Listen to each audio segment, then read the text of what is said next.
Nako mga kababayan, pati si Attorney Mike Operario nga ay napa-comment na din dito sa isiniwalat ni Saldico, no, na pahayag nga na idinadawit si Martin Romualdez at si Pangulong Bongbong Marcos.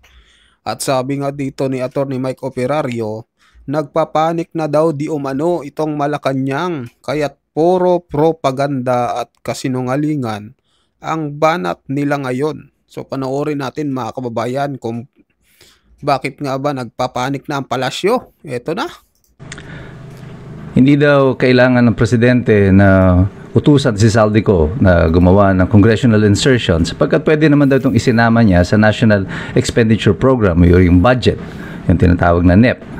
At ang Pangulo daw ang nagpasabog nitong balita tungkol sa flood control at katiwalian.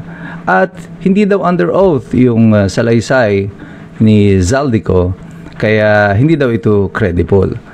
Ito at marami pang mga kasinungalingan na pinagkakalat ng Malacanang ang pag-uusapan natin sa umagang ito. Ito po muli si Attorney Mike Operario. Kagaya ng inaasahan natin and correctly predicted, the moment that the video was confirmed na ito nga ay galing kay Saldico, Malacanang went into full battle mode. Kahapon, press briefing, tatlo agad na opisyal ng Malacanang naroroon, si Secretary Pangandaman, si ng DBMs, si Dave Castro ng PCO, si Undersecretary Claire Castro ang presidential spokesperson. At pati na rin si Vince Dizon nagbibigay ng kanyang papanayam na pare-pareho sila ng istorya. Ang una sinasabi nila sa atin ay hindi daw credible yung sinasabi ni Saldico dahil hindi naman daw kailangan ng presidente na utusan siya na mag-insert doon sa budget kasi sila daw ang gagawa ng budget Tama nga naman kung gusto ng Pangulo na dagdagan ng 100 billion yung project, hindi niya na kailangan si Saldico, siya na dapat ang gagawa nun.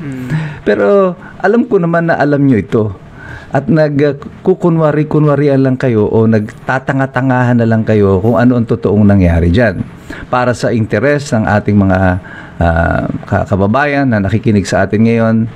There are two words na magsasabi kung bakit kailangan ng insertion sa pamamagitan ni Saldico. Ang tawag dyan, plausible deniability. Ano pong ibig sabihin nito?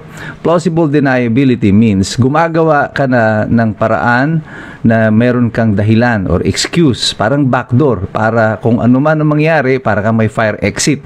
Pwede mong i-deny ang lahat ng ito. So, gumawa ka ng senaryo para maitanggi mo na ikaw talaga nag-utos, walang paper trail kasi lalabas doon sa iyong budget, ito lang talagang hiningi ko.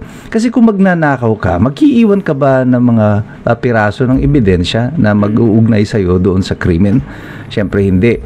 Kaya ang ginawa nila, instead of putting it in the NEP, ay ipinasok nila ito sa pamamagitan ng congressional insertion. Para nga naman, pag nagkabulilyasuhan, pwede nilang sabihin na, well, hindi kami may gawa niyan. Si Saldico, yung Kongreso, ito mga congressman, sila ang gumawa niyan at wala kaming kinalaman tungkol dyan. And that is exactly what is happening today.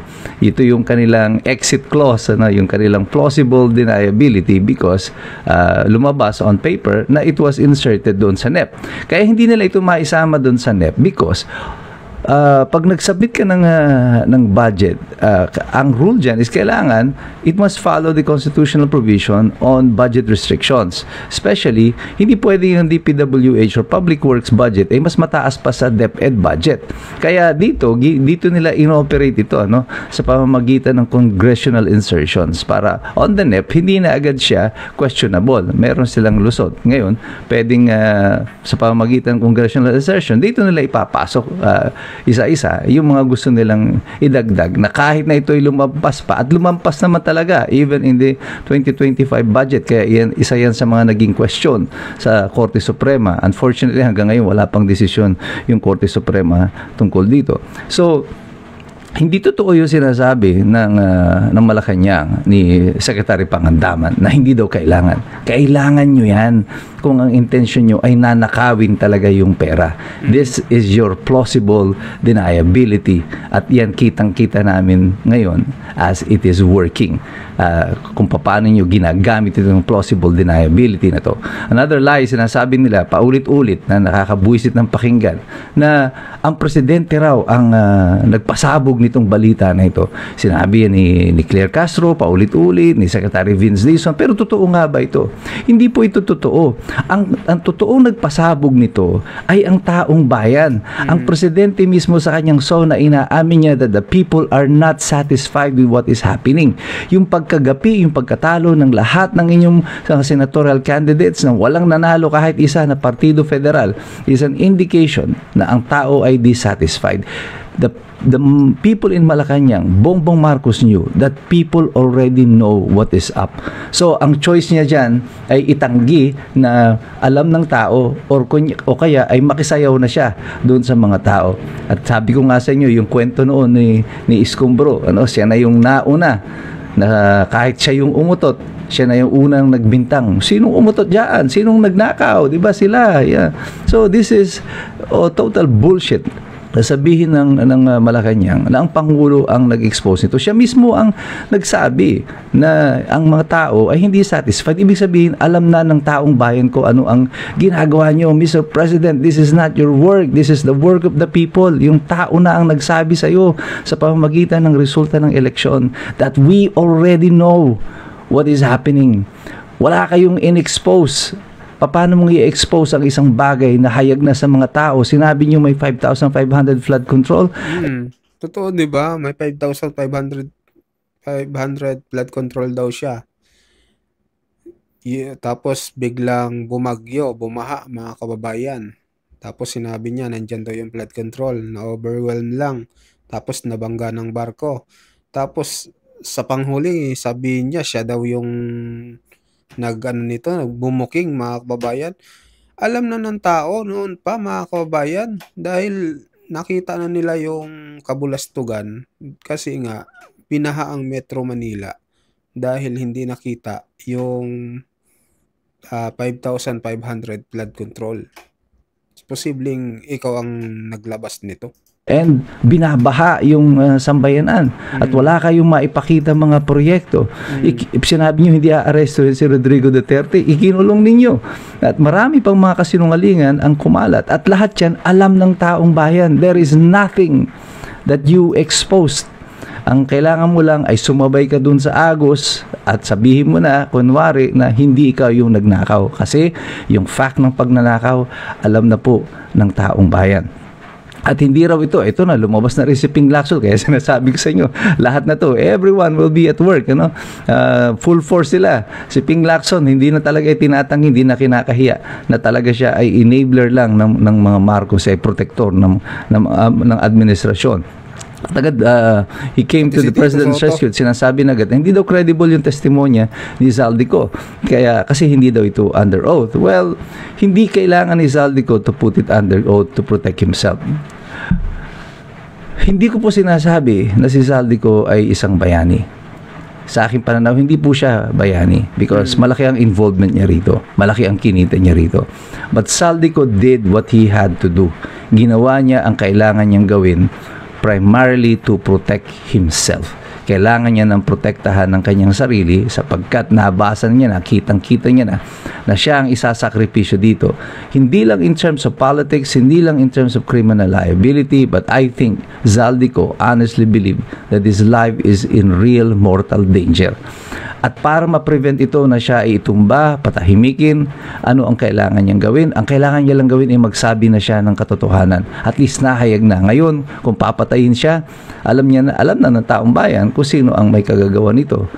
Yan ang naging strategy ni Zaldico. And everyone na malagay sa ganyang predicament will probably do the same. At ito na nga ang ginawa ni Zaldico. Protektahan ng kanyang sarili. So, hindi siya bayani para sa akin, pero salamat at nagsabi ka ng katotohanan. But this is for your own protection.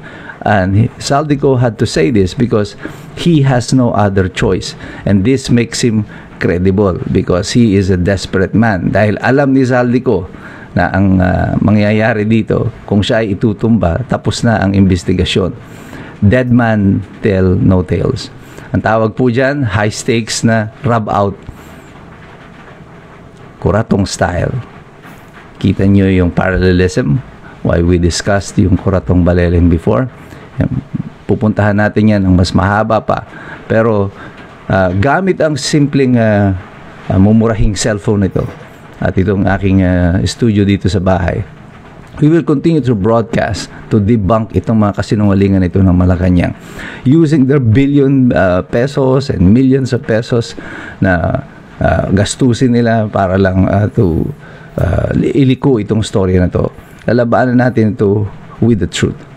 Sapagkat tayong lahat ng mga Pilipino, ang ordinaryong mamamayan na nagmamahal sa kalayaan at demokrasya, patuloy tayo makikilahok dito, babantayan namin kayo, pero patuloy kami mag-aaral kasi alam namin, mahirap makialam ang taong walang alam. God bless you, God bless us all. Mabuhay ang Republika ng Pilipinas. So ayun mga kababayan, ano masasabi nyo dito sa statement ni Attorney Mike Operario na sabi nga dito, si BBM daw ang naghayag nito ng nag-umpisa mga kababayan. Siya daw ang nagsiwalat mga kababayan. Paano siya ang nagsiwalat noon palang alam na ng tao mga kababayan nung nagsimula ito dahil sa mga baha dito na nangyari. Bakit tila yung baha ngayon sa administrasyon niya ay bakit ang tagal humupa mga kababayan? Samantalang nung panahon naman ni Duterte, ni ex-president Duterte, ang bilis lang mga kababayan. So, ibig sabihin yan, doon pa lang nalaman na ng tao na yung flood control na sinabi niya ay hindi talaga ginawa mga kababayan. At karamihan talaga sa flood control projects ng kanyang proyekto ay puro ghost mga kababayan. Kaya doon pa lang alam na ng tao. Kaya talagang ang nagsimula nito taong bayan mga kababayan, hindi siya. So yun, mag-comment kayo mga kababayan kung anong pahayag nyo dito sa isiniwalat at sinabi ni Attorney Mike Operario. So hanggang dito lang mga kababayan. Sa mga bagong pasok dyan, pasubscribe po nung ating channel. Maraming salamat po sa inyong lahat.